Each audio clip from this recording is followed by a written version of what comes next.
especially Bengaluru, has received unprecedented heavy rain.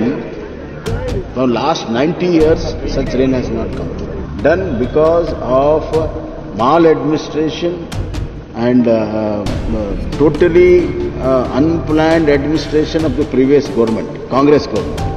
Chief Minister can pass on to us. Let it tell that whatever Congress has done, we will take up the blame, no problem. But at the same time, we should admit that we could not deliver and we could not change Bangalore. The people we are here, we can't sleep from night. We are all, everyone are out of the house here. At 4 o'clock now, I should have time. ಮರ್ಸಿಲೆಸ್ಲಿ ಯಾವುದೇ ಮುಲಾಜಿಲ್ಲದೆ ಯಾವುದೇ property ಆಗಿರ್ಬೋದು, ಯಾರದೇ property ಆಗಿರ್ಬೋದು, ಅದನ್ನು demolition ಮಾಡಿ ನೀರು ಆಚೆ ಹೋಗೋಕ್ಕೆ ವ್ಯವಸ್ಥೆ ನಮ್ಮ ಕಂದಾಯ ಇಲಾಖೆ ಡಿಸಾಸ್ಟರ್ ಮ್ಯಾನೇಜ್ಮೆಂಟ್ ಆ್ಯಕ್ಟ್ ಅಡಿಯಲ್ಲಿ ಇದು ಕ್ಲಿಯರ್ ಇದೆ. ಯಾರಿಗೂ ನೋಟಿಸ್ ಕೊಡೋ ಅಂಥ ಅವಶ್ಯಕತೆ. ಸರ್ 40 ಅಡಿ ಇರೋ ಡ್ರೈನ್ನ 2 ಅಡಿ ಡ್ರೈನ್ಗೆ ಬಿಡ್ತಾ ಇದ್ದಾರೆ. ಇದೆಲ್ಲ ಆ ಡೌನ್ ಲೈನಲ್ಲಿರೋ ಎಲ್ಲ ಜನ ಮನೆಗಳಿಗೆ ನುಗ್ತಾ ಇದೆ. Obvious to the people that there was a drain. The time when the development took place, many persons may not be around and it may have happened.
I think as we all know, in terms of Bangalore has been a city of lakes, and it has been, there's more than 191 lakes in the BBMP limit itself, and the desilting as well as in terms of maintenance of these lakes from the BBMP as well as from the municipal corporation and the authorities, and especially the stormwater drains as well as what we call as Rajakaluves is also an issue.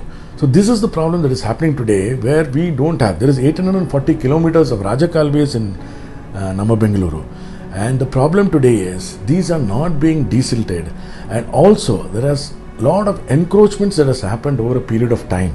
The problem with this entire scenario today as we speak is that these encroachments which are given there by zone wise, and also as our CM, Honorable CM Basavaraj Bommai in December 2021 itself had asked BBMP to go ahead and release all the encroachments from the blockages from the Rajakaluves, which never happened. So the 714 sort of encroachments, we had in fact from Namma Bengaluru Foundation, we had in fact filed an RTI to all the BBMP 8 zones. We got a response from most of the zones and a good response from all the zones except Bangalore East and Mahadevpura. And Mahadevpura was the worst response. If you can actually look at it, they in fact just asked us that we have to only ask one question per RTI, which I feel is the total sort of negligence and this thing that has happened because of the stormwater drains there. And today as we speak, Bengaluru and Vartur and the entire ORR belt and the Koramangala Chalagata valley is the worst case scenario that has happened. So I think this is one place that we need to focus upon, desilt the stormwater drains, desilt the lakes so that the lakes capacity builds. Today why the water is flowing to your house is basically because the desilting of the lakes as well as the stormwater drains did not happen on time. And this is in January 2022 that we had asked from Namma Bengaluru Foundation. But there was no response, and in fact the response has been delayed, and in the September rains that we saw, the 5 days rain, which is expected to be a 30 days or a 40 days of rainfall in 5 days, has created this major deluge. This lies in terms of the authorities, especially who has actually been approving the sort of concrete structures and the building in terms of giving the licenses, the land use, as well as in terms of we have been always talking about the RMP also, revised master plan. We have been asking them right from 2015 or even before that. In fact, we had given a plan Bengaluru 2020 in 2010 and asked them to work on the lakes as well as the Rajakalvis and the stormwater drains. I think these are the few issues, especially between the elected representatives, irrespective of the parties, as well as in terms of the bureaucracy, which has actually not acted on these reforms for a city like Namma, Bengaluru.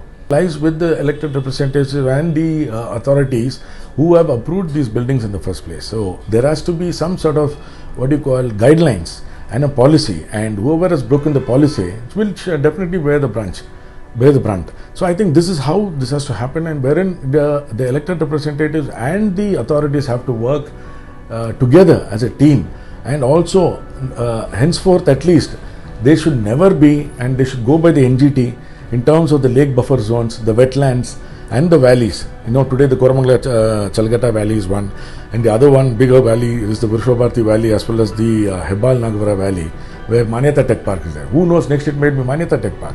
So we need to be very clear. Today it is ORR. Another thing about our drainage system per se is also very, very bad. The design and as well as this saying, there has to be something called in terms of the surface water management system. How do you manage the surface water management system? Did you do any geo-referencing of the topography of Bangalore? Bangalore is a beautiful place of hills and valleys. In fact, there should not be a drop of water standing everywhere, stagnation, except the lakes.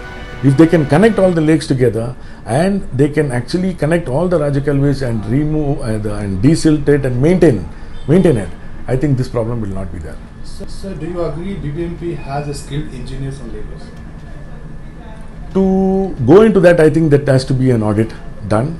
Seriously, I think it's another very great question that you have asked. I think there has to be an audit in terms of the sort of entire recruitment of the sort of civil engineers as well as the agencies that is involved in this.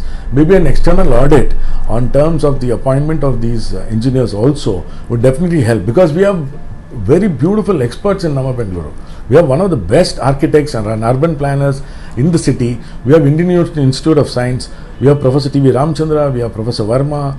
We have so many other places, to name a few, that who can be consulted to take care of our wetlands, take care of our lakes, take care of our stormwater drains. The outside BBMP limits is another thing that we need to take care of now, especially the rural areas where a lot of these small lakes are disappearing. I think that's also, I think there's an entire mapping to be done of our Rajakalvis as well as in terms of the wetlands. Like the new latest thing is Hesargata, so I think that is also one thing that we need to look. There's only wetlands which will actually reduce the water flow into Bangalore, and also look at all those valleys, Hebbal Nagavara Valley, your Vrishobharti Valley, as well as your Koramangala Chalagata valleys. So I think if we don't conserve and preserve these valleys and wetlands and the Rajakalvi system as well as the lake system, I think we are in for trouble.